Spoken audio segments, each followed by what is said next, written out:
can I ask on budget issues, was the White House surprised at how quickly Congress moved last week to provide flexibility to the FAA, to prevent flight delays? And having set that precedent, how can the White House hold out any hope for reversing the sequester this year? There's a fairly widespread concern out there that the White House is manipulating the sequester on various fronts, the FAA, Head Start. You mean widespread concern among, like on the chat shows by Republicans, but beyond that? Well, beyond Republicans and probably other people too. You got to give them some credit, you know. It might not just be the Republicans. Well, I haven't heard anybody. Yeah, Jay, just one more on the sequester line of questioning.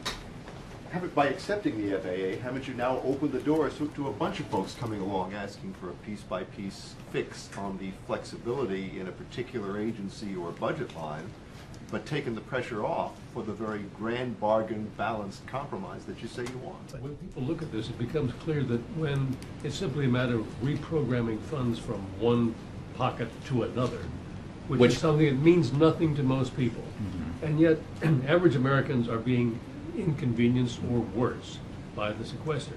And I find it difficult to believe, I think in many cases, not restricted to the Republican right, that you couldn't do more about it.